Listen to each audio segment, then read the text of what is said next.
Hello student, स्वागत है आपका आईसीटी वर्चुअल क्लासेस में। मैं हूं कविता, आपकी बायो टीचर। उम्मीद करती हूँ आप सभी अच्छे होंगे और स्वस्थ होंगे। तो क्लास कंटिन्यू करेंगे अपना चैप्टर जिसका नाम है लाइफ प्रोसेसेस, यानी कि हम बात कर रहे थे जैव प्रक्रम के बारे में।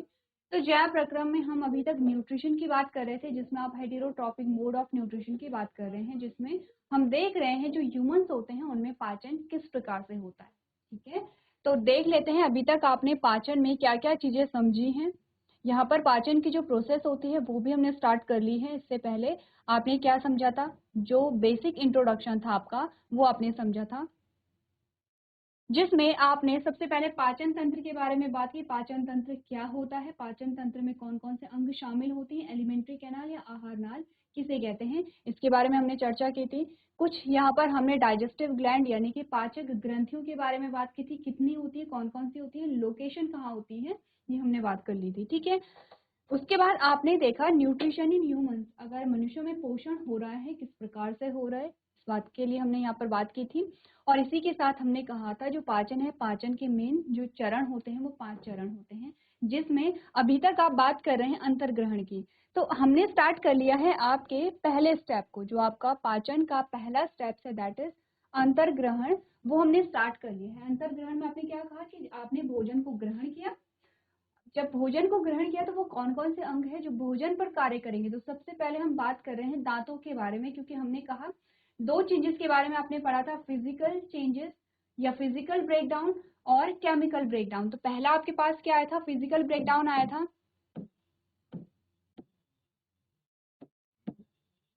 पहला आपके पास फिजिकल ब्रेकडाउन आया है और दूसरा आपके पास आएगा केमिकल ब्रेकडाउन। तो जब आप फिजिकल ब्रेकडाउन के बारे में बात करेंगे तब हम टीथ के बारे में बात कर रहे थे। ठीक है, तब हम क्या कर रहे थे, टीथ के बारे में हम यहाँ पर बात कर रहे थे।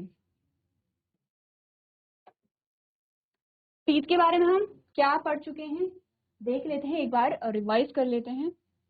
चलिए, तो माउथ में हमने क्या क्या चीजें समझी थी। आपने कहा था माउथ में आप टीथ के बारे में पढ़ेंगे, आप टंग के बारे में पढ़ेंगे, आप सलाइवरी ग्लैंड्स के बारे में पढ़ेंगे, और सबसे पहला जो हमारा टॉपिक आया था दैट इज टीथ। ठीक है, दांत में हमने दांतों के अलग अलग भागों के बारे में बात की थी। जैसे कि आपने बोला आपके पास सबसे पहले इंटरनल पार्ट आएगा, जिसे आप क्या कहेंगे, पल्प कैविटी कहेंगे। पल्प कैविटी के बाद आपके पास क्या आया है, ये पल्प कैविटी है। पल्प कैविटी के बाद आपके पास क्या आया है, डेंटाइन आया है। ठीक है, डेंटाइन के बाद आपके पास ये सीमेंटम आया है और ये आपके पास आया है इनेमल।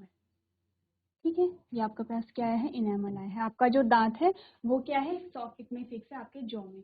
ये हमने क्या पढ़े थे, बेसिक सा स्ट्रक्चर पढ़ा था। ठीक है, इतनी बात आप सबको याद होगी, हमने अलग अलग कलर से क्या किया था, दिखाया था। अब आपने बोला ये जो आपकी पल्प कैविटी है, इसी में आपको क्या मिली थी, ब्लड वेसल्स मिली थी और आपके नर्व्स मिले थे। यही हमने बात की थी कि आपकी जो ब्लड वेसल्स होंगी और आपकी जो नर्व्स होंगी वो इसी पोर्शन में मिलेंगी। उसके बाद हमने बात की थी कि यहाँ पर क्या होगा, क्योंकि जो भी सेंसेस आपको फील हो रहे हैं वो कैसे हो रहे हैं, क्योंकि यहाँ पर आपके नर्व्स प्रेजेंट होते हैं। ठीक है, इसके अलावा आपने ये जो पोर्शन है आपका, जो ग्रीन कलर में हम देख रहे हैं, ये आपका कौन सा पोर्शन है, डेंटाइन है। ठीक है, ये आपका होगा डेंटाइन।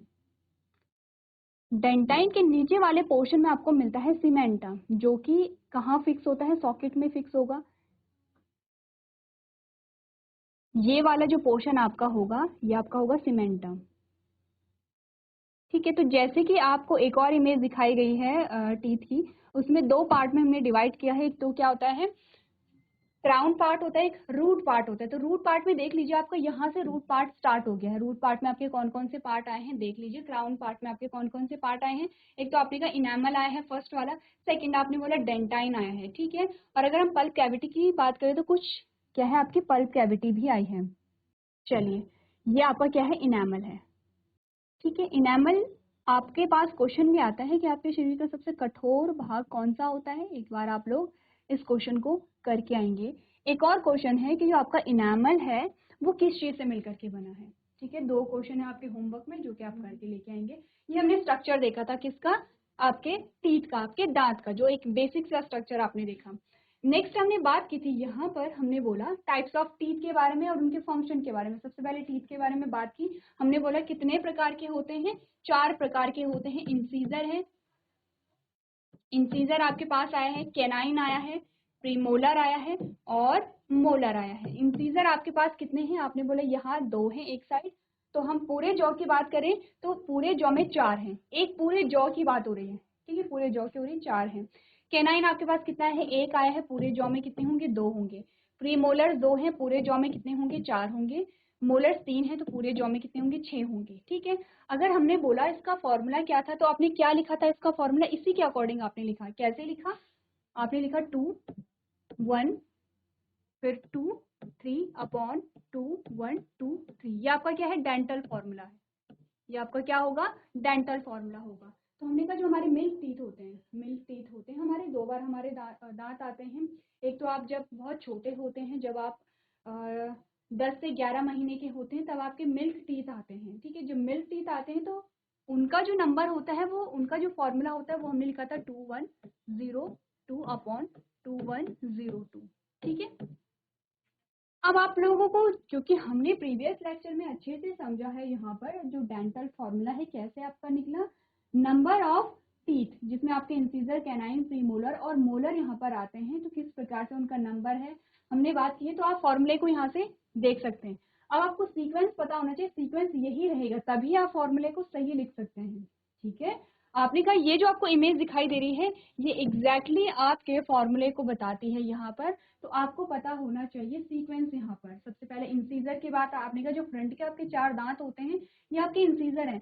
फिर आपने कहा कि जो कैनाइन है वो क्या होंगे, इंसीजर के साइड में होते हैं, एक यहाँ पर एक यहाँ पर कॉर्नर में जो होंगे वो कैनाइंस होंगे। फिर प्रीमोलर फिर इधर आ गए हैं। इसी प्रकार से जो दांत है वो आगे की ओर, दांतों का पूरा सेट आपका चल रहा है, ठीक है। चलिए, तो यही चीज जो हमने यहाँ पे डिस्कस की है, आपने आगे चल के पढ़ी थी। कहाँ पर पढ़ी थी, यहाँ पर आपने पढ़ी थी, ठीक है। अब सलाइवा से पहले थोड़ा सा बात कर लेते हैं किसकी, टंग की, जीभ के बारे में पहले बात कर लेते हैं। उसके बारे में हम बात करेंगे किसके बारे में, सलाइवा के बारे में, सलाइवरी ग्लैंड के बारे में, कितनी ग्लैंड्स होती हैं और किस प्रकार से सलाइवा रिलीज होता है, सलाइवा का कंपोजिशन क्या है, इन सारी चीजों के बारे में हम डिस्कस करेंगे। चलिए, सबसे पहले अपनी जीभ के बारे में हम क्या क्या चीजें यहाँ पर देख सकते हैं। हमने बोला यहाँ पर जो आपकी टंग है वो एक मस्कुलर ऑर्गन है।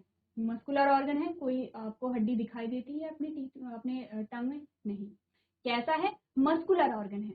अब आपको इस इमेज में क्या दिखाई दे रहा है, जो आपकी टंग होती है, आपकी जीभ होती है, वो फ्री होती है एक साइड से, जो आगे की साइड है फ्री है, और पीछे से ये कहाँ से जुड़ी है, आपकी बक्कल कैविटी से जुड़ी हुई है, ठीक है।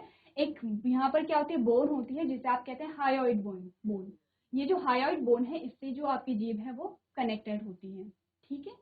अब हमने बोला जो जीभ है, हम जीभ को क्यों पढ़ रहे हैं, क्योंकि जीभ की यहाँ पर पाचन में कोई ना कोई भूमिका होगी। क्या भूमिका होती है, आपने बोला कि यहाँ पर इतना तो हमें पता है कि किसी भी भोजन का अगर टेस्ट हमें पता चल रहा है, वो कैसे चल रहा है, हमारी जीभ के माध्यम से चल रहा है। फिर हमने कहा ठीक है, जीभ का जो काम है वो क्या है, टेस्ट का पता लगाना है। इसके अलावा और भी काम होते हैं, जैसे कि आपने बोला भोजन को जब आप चबाते हैं तो आपके भोजन को फिक्स रखना, फिक्स रहता है आपका भोजन आपकी जीभ में, भोजन को क्या करना, फिक्स रखना। भोजन के साथ सलाइवा को मिक्स करना, ठीक है। तो ये सारे जो काम होते हैं, चबाने में मदद करना, सारे जो काम होंगे आपके किसके होंगे, आपकी जीभ के होंगे। अब जीभ में आपकी क्या पाई जाती हैं, पैपिली पाई जाती है, और इन पैपिली में आपके पाए जाते हैं टेस्ट बर्ड, जिसे आप क्या कहते हैं, स्वाद कलिकाएं कहते हैं, ठीक है, क्लियर है। तो पैपिली आपकी क्या होती है, सबसे पहले पैपिली के बारे में बात करेंगे। यहाँ पर आपको दिखा रखा है पैपिली, ये है आपकी पैपिली, ठीक है। तो आपके पास जो पैपिली आती हैं वो 4 प्रकार की आती हैं। यहाँ पर 2 हैं, 2 आपके यहाँ पर नहीं आ पाई हैं, ठीक है। हम बात कर रहे हैं जीबी की बात कर रहे हैं हम, और हम पैपिली कह रहे हैं 4 प्रकार की, फिलिफॉर्म,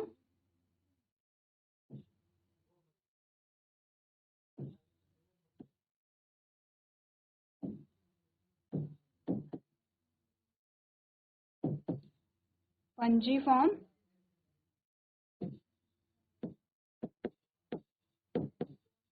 फोलिएट, चौथी है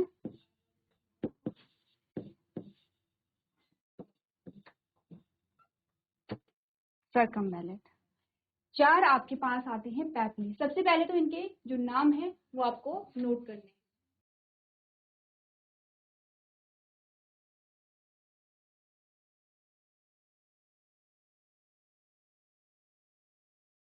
क्लियर है? अब हम यहाँ पर जो आपके पास 4 पैपिली आए हैं इनकी फंक्शन देख लें।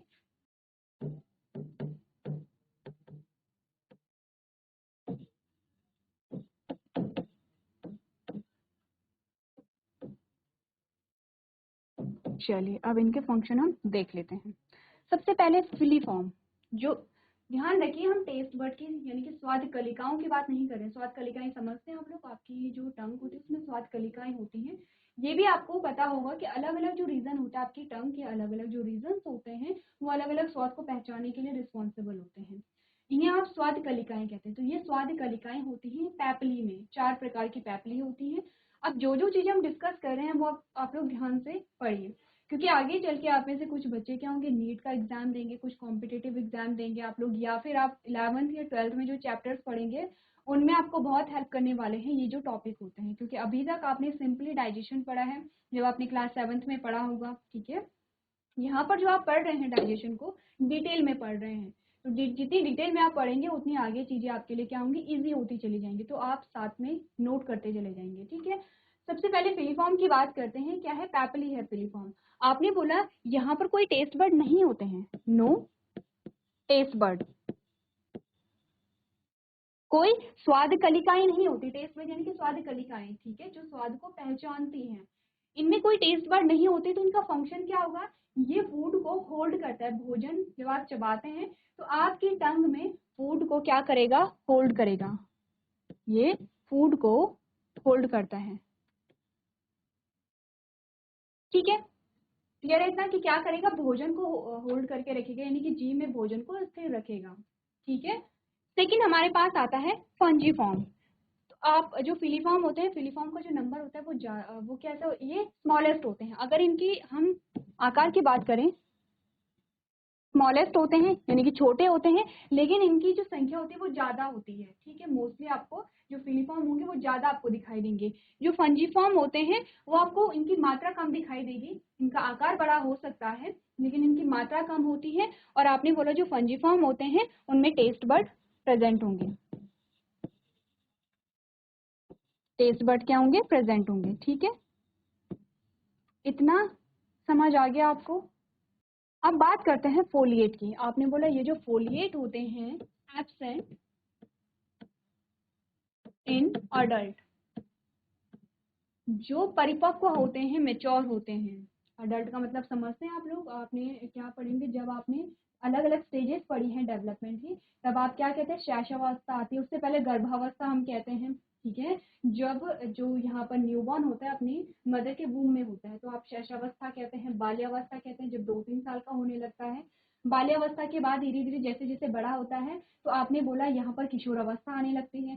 किशोर अवस्था के बाद वो जो बच्चा है उसे हम क्या कहते हैं, अब प्रौढ़ कहते हैं, मेच्योर कहते हैं, उसी को हम अडल्ट कहते हैं। आपने बोला जो फोलिएट होता है वो अडल्ट में एब्सेंट होता है। ऐसे ही क्वेश्चन पूछे जाते हैं आपसे। 4 प्रकार की पैपिली आपको बता दी गई है और आपसे क्वेश्चन पूछा जाता है कि बताइए इनमें से कौन सी पैपिली अडल्ट में एब्सेंट होती है, ठीक है। कौन सी होती है, फोलिएट होती है, ठीक है। सेकेंड है सर्कमवैलेंट। सर्कमवैलेंट आपने बोला मैक्सिमम टेस्ट बर्ड जो होती हैं वो इसमें प्रेजेंट होती हैं। इसका मतलब क्या समझे कि अधिकतर जो आपकी स्वाद कलिकाएं होती हैं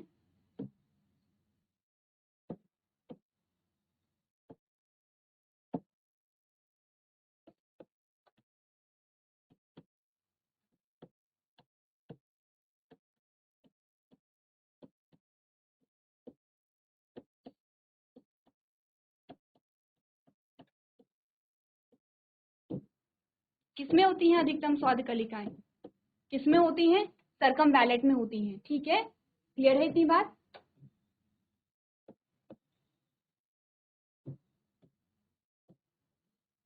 ठीक है। अब यहाँ पर आपने फोलिएट में क्या बोला, आपने बोला फोलिएट जो होते हैं वो अडल्ट में प्रेजेंट नहीं होते हैं। फिलीफॉर्म आपने बोला कि जो स्वाद कलिकाएं हैं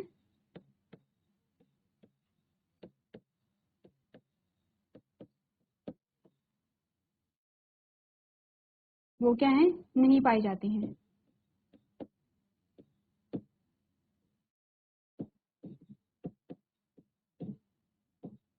क्लियर है इतनी बात? ठीक है, चारों प्रकार के आपके पास क्या आ गए हैं, पैपिली आ गए हैं। एक तो सरकम वैलेट इंपॉर्टेंट आपका हो जाता है, कैसे?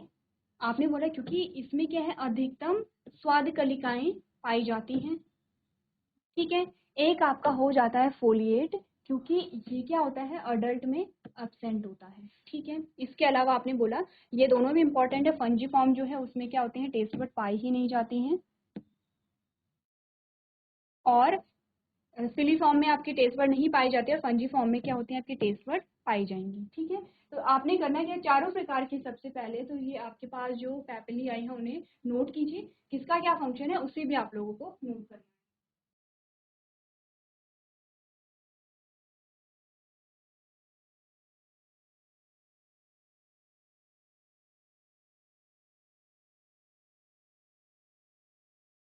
चलिए, अब जो जो चीजें हमने यहाँ पे डिस्कस की हैं टर्म के बारे में एक बार पढ़ लेते हैं। ठीक है, यहाँ पर आपको, अब आपको यहाँ पर बता रखी है, इमेजेस बता रखी है। ठीक है, क्या क्या चीजें समझी है आपने अभी तक? आपने यहाँ पर पैपिली समझी, यहाँ पर आपको फिलीफॉर्म और सरकम वैलेट शो करा रखे हैं। ठीक है, इसके अलावा आपने बोला जो आपकी फंजी फॉर्म है, फोलिएट है, वो यहाँ पर आपकी कट गई है। इसके अलावा हायोइड बोन क्या है, जिससे कि आपकी जो टंग है वो यहाँ पर जुड़ी हुई है, जो आपको इस प्रकार से एरो करके दिखा रखा है। ठीक है, पढ़ ले यहाँ पर टंग के बारे में। हमने बोला it is a muscular organ attach at the back of the floor of the buccal cavity. क्या होता है, जीभ आपका एक मांसल अंग है जो मुख गुहा के तल से पीछे की ओर जुड़ा होता है। इतनी बात हम समझ रहे हैं, तभी तो हमने यहाँ पर बात की, हमने कहा कि जो पीछे से जो कनेक्टेड होती है वो किससे कनेक्टेड है, हायोइड बोन से कनेक्टेड है। ठीक है, नेक्स्ट आपको क्या बताया गया है, it is free from the front end can help in mixing saliva with the food. ये सामने से मुक्त होकर भोजन को लार में मिलाती है, या लार और भोजन को मिक्स करती है। यहाँ से स्टार्ट हो जाते हैं आपके सलाइवा के फंक्शन। दूसरा क्या करेगी, आपने बोला swallowing द फूड, यानी कि भोजन को निगलने में मदद करती है। तीसरा टॉकिंग और स्पीकिंग, आपने बोला बात करने और बोलने में क्या करती है, मदद करती है। And testing with the help of taste bud for sweet, salt, सोर, बिटर फूड। आपने बोला मीठे, नमक, खट्टे तथा कड़वे भोजन के लिए स्वाद कलिकाओं की सहायता से क्या करती है, स्वाद का पता लगाती है। Salivary gland secretes saliva which break down starch into sugar. अच्छा, ये सलाइवा की बात हमने की है, तो आपने टंग के जो फंक्शन देखे वो कौन कौन से देखे? पहला, भोजन और लार को मिक्स करना। दूसरा, भोजन को निगलने में मदद करना। तीसरा, बोलने में मदद करना। चौथा, आपने बोला स्वाद का पता लगाना। चारों फंक्शन नोट कीजिए, इस स्लाइड में आपको ज्यादा कुछ नोट नहीं करना है, सिर्फ 4 फंक्शन आपको नोट करने हैं। इसके अलावा जो हमने पैपिली की बात की है वो आप लोग नोट कर चुके होंगे।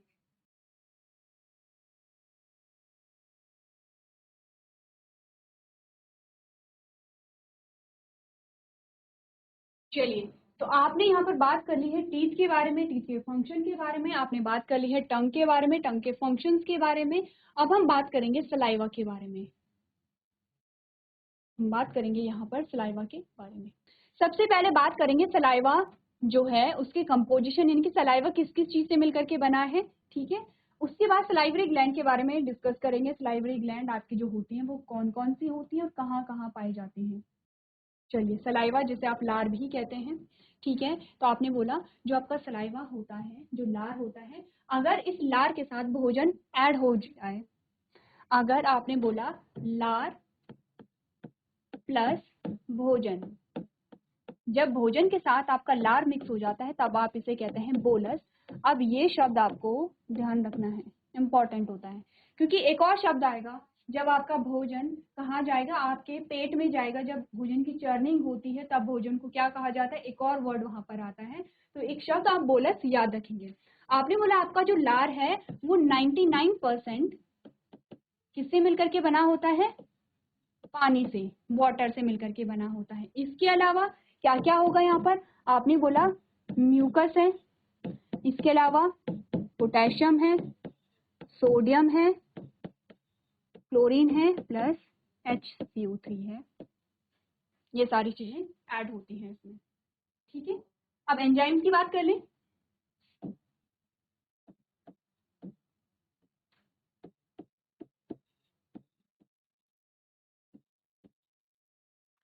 सलाइवरी अमाइलेज,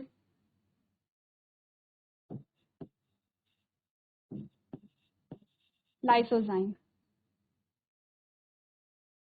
क्लियर है इतनी बात? इतनी बातें नोट कर लें, उसके बाद हर एक के हम यहाँ पर फंक्शन देखेंगे।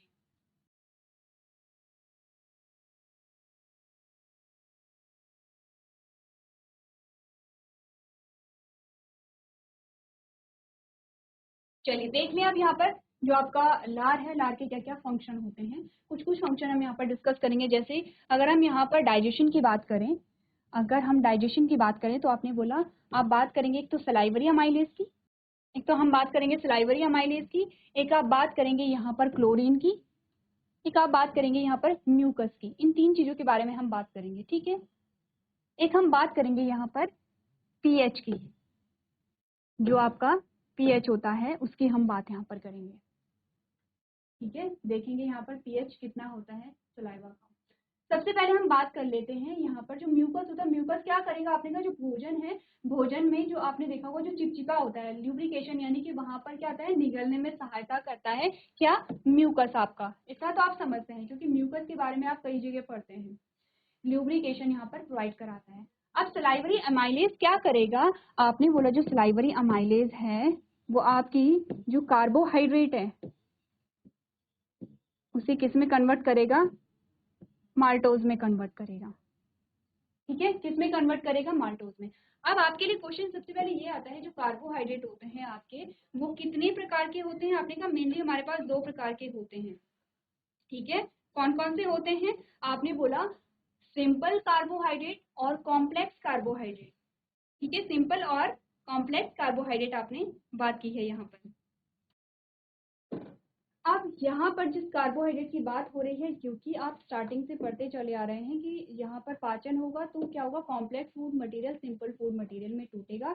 तो हम बात कर रहे हैं किसकी, कॉम्प्लेक्स कार्बोहाइड्रेट की, जैसे स्टार्च की। हम बात कर रहे हैं किसकी, स्टार्च की। स्टार्च को किस में तोड़ा गया, आपने बोला स्टार्च को तोड़ा गया यहाँ पर माल्टोज में। स्टार्च को तोड़ा गया यहाँ पर किसमें, माल्टोज में। अब हमने बोला जो माल्टोज है वो क्या है, आपने बोला सिंपल शुगर है, ठीक है। सिंपल शुगर में तोड़ा गया है। तो यहाँ पर जो कार्बोहाइड्रेट का कन्वर्जन हुआ या कार्बोहाइड्रेट का पाचन हुआ, ये कंप्लीटली नहीं हुआ है, अराउंड 30% आप मान सकते हैं। आपने बोला आंशिक पाचन हुआ है कार्बोहाइड्रेट का, बाकी का जो पाचन है वो आगे की ओर होगा, ठीक है। इतनी बात क्लियर है। अगर हम लाइसोजाइम की बात करें कि लाइसोजाइम का क्या फंक्शन है, आपने बोला एंटी बैक्टीरियल है। क्या है ये, एंटी बैक्टीरियल। इसका मतलब क्या हुआ, इसका मतलब ये हुआ कि ये क्या करेगा, जो हार्मफुल बैक्टीरिया अगर हमारे भोजन के साथ हमने ग्रहण कर लिए हैं, कुछ ऐसे बैक्टीरिया जो हमारे लिए नुकसानदायक हैं, तो उन्हें क्या कर देगा, लाइसोजाइम किल कर देता है। इसके अलावा आपने बोला जो यहाँ पर क्लोरीन है वो क्या करेगा, यहाँ पर जो सलाइवरी अमाइलेज है इसे क्या करेगा, एक्टिव करेगा। क्या करता है, एक्टिव करता है। इतनी बात क्लियर है, तो हम आगे बढ़ेंगे, ठीक है। इतनी बात आपको क्लियर हो गई है तो हम आगे बढ़ेंगे और हम बात करेंगे यहाँ पर जो सलाइवरी ग्लैंड्स हैं उनके बारे में। सलाइवरी ग्लैंड्स के बारे में बहुत ज्यादा आपको नहीं पढ़ना है। तीन प्रकार की, तीन जोड़ी हमारे पास सलाइवरी ग्लैंड आती हैं। इनकी पोजीशन कहाँ पे है ये हमने बात करनी, तो एक बार आप इन सारी चीजों को रिवाइज कर लीजिए।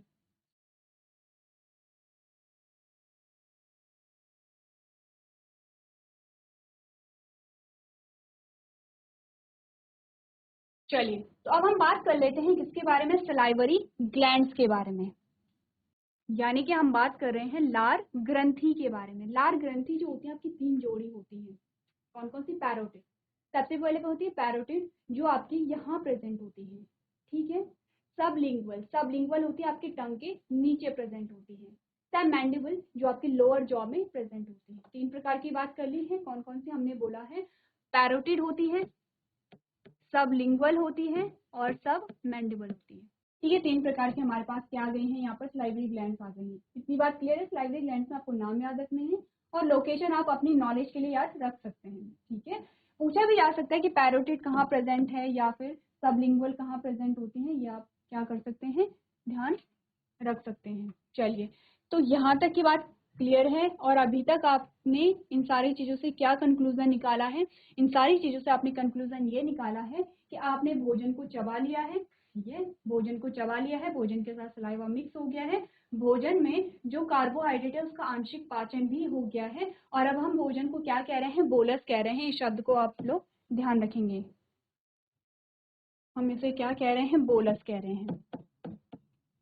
ठीक है, अभी तक भोजन आपके पास बोलस है।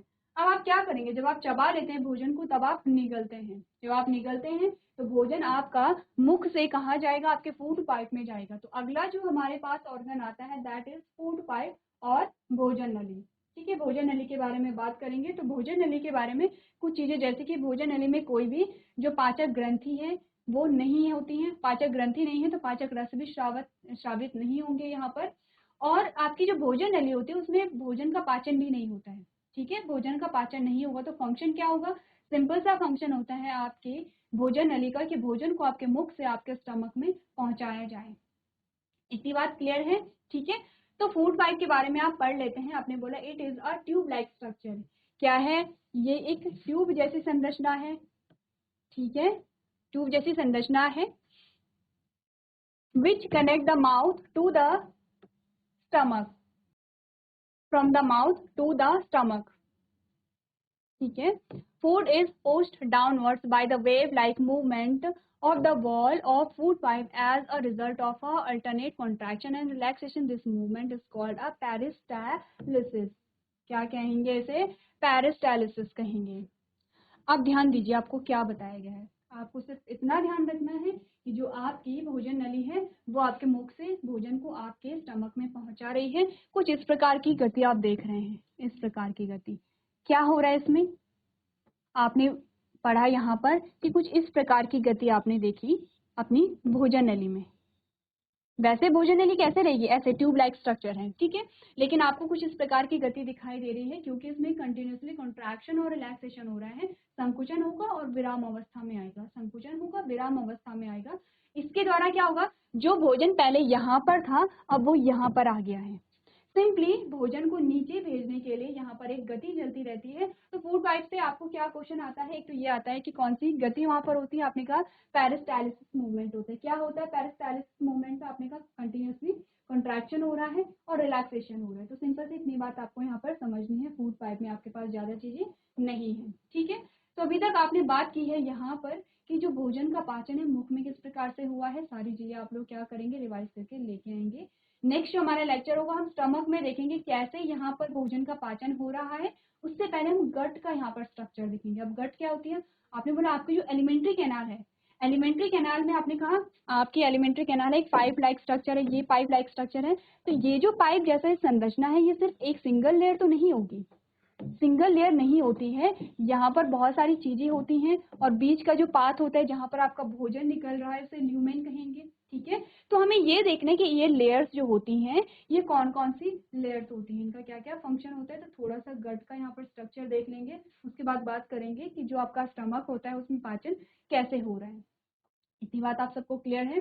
तो आज के सेशन में हम इतना ही करेंगे। अभी तक क्लास में बने रहने के लिए आपका धन्यवाद।